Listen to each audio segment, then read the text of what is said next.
Well, this is another one of those English prepositions that doesn't really have an obvious equivalent in German, or at least not just one equivalent, because it's a word that we use in so many different ways. You'll probably think straight away about all those kinds of locations and maybe even some time phrases, but there are lots of times where we use it with verbs and adjectives. So our job for today is to see if we can get to the logic behind the English preposition at and how best to communicate this in German. Grüß Gott, hallo, ich bin Billy Badger und das ist Bausteine 3. Herzlich willkommen.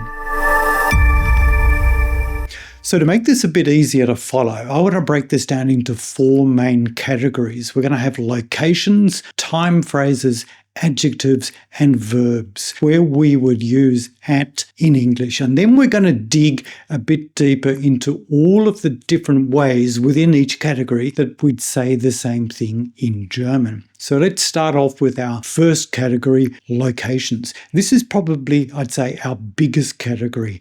There's lots of different possibilities here, depending on what we're trying to say. Let's start with zu, because this is probably the easiest one, and I'm sure we know it already. There's one main example here, and it's this. Well, this is me. I'm at home, so of course I say, hier bin ich zu Hause. But if I'm at somebody else's place, then I need to use bei. Am Samstag war ich bei Simon. Although we're talking about being at someone's place or house, there's no need to use the word for either of them. We just say bei Simon. Let's stick with bei. Now, like the English word at, bei communicates a location without necessarily emphasizing a location inside an enclosed space. So here, it's useful to think about bei as communicating the idea of while at. So you can say, beim Supermarkt habe ich Milch gekauft. I got some milk while at the supermarket. Or beim Festival haben wir ein Bier getrunken.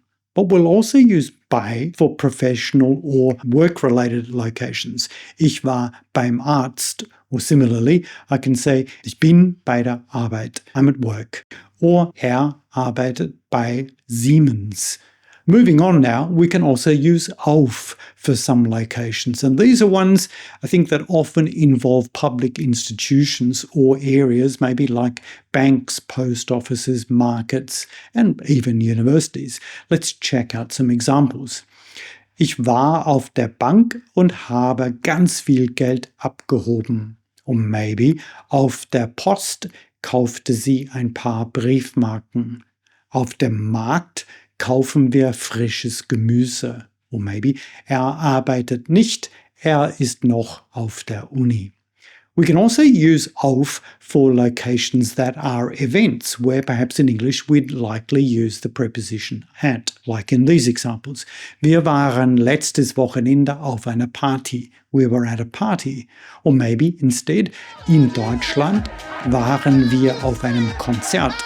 A concert, or even im Sommer waren wir auf einem Festival.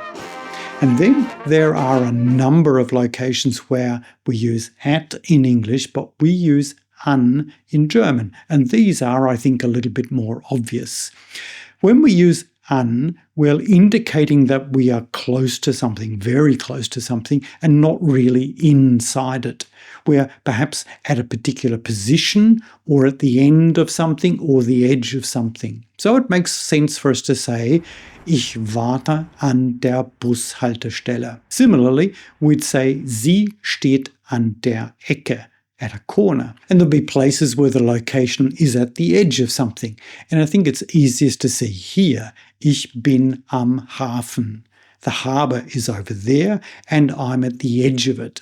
Similarly, we'll say, wir sind am Bahnhof. I'm at the edge of or next to where the trains come in. So for the same reason, we say, wir sind am Flughafen. And for edges and ends, you'll have examples like these. Ich bin am Strand. Ich bin am Wasser.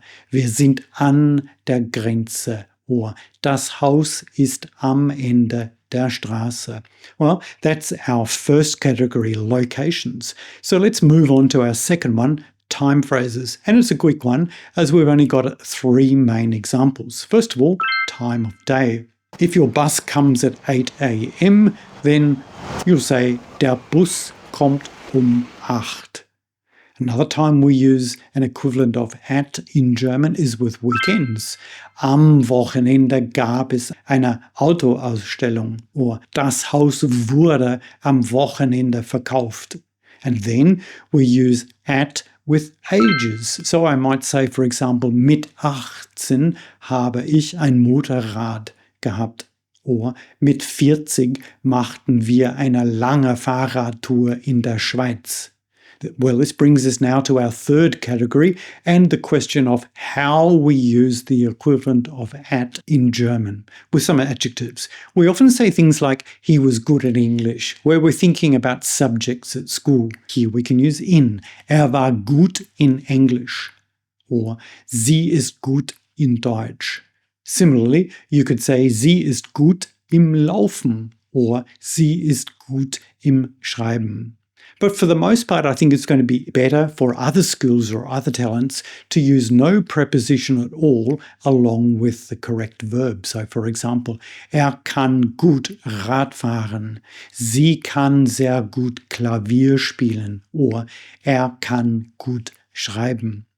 There are a few other adjectives where we use at in English. For our kind of negative ones, we need auf. So you can say, sie war wütend auf mich.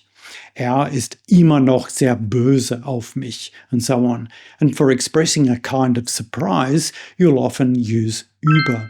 Er war verwundert über die Wahlergebnisse, or sie war erstaunt über die Preise. But we also use verbs with the preposition at, and here the biggest group of verbs are those where we consider some way of looking at something. In all of these cases, you're not going to use a preposition at all, or actually I suppose you are, but as a prefix on the end of a separable verb. Here's what I mean. Let's take the verb ansehen. Sie sieht meine alten CDs an. She's looking at my old CDs. And so similarly, you'd have these other verbs that work in much the same way. Sie lächelt mich an, or maybe er schrie mich an, or sie starrt mich an. She's staring at me. And of course, the dog could bark at me. Er bellt mich an.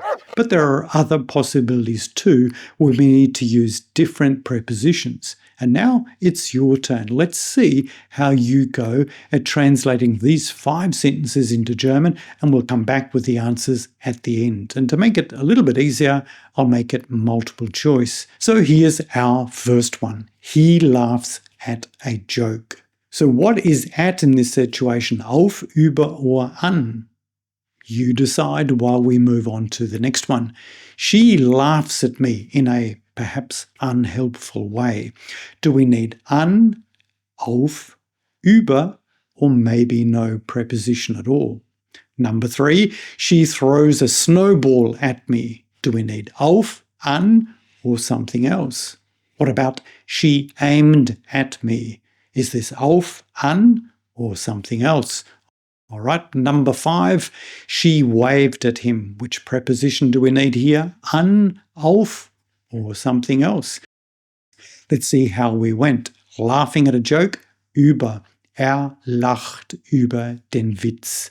Number 2, she laughs at me. Well, we don't use a preposition at all here. We use a separable verb. Sie lacht mich aus.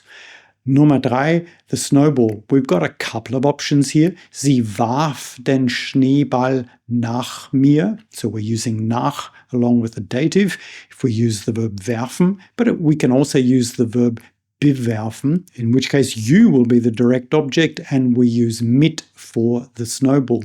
Sie bewarf mich mit dem Schneeball. Nummer 4, she aimed at me. Well, did you get this one? That's right, auf. Sie zielte auf mich. And our last one is another tricky one. Sie winkte mir zu. She waved at me. In this case, our object, the person being waved at, is in the dative. Now, can you think of any examples or categories maybe that I've missed? Let us know in the comments. Jetzt können Sie dieses Video anschauen und wir sehen uns im nächsten Video. Danke fürs Zuschauen, bis zum nächsten Mal, auf Wiedersehen und tschüss.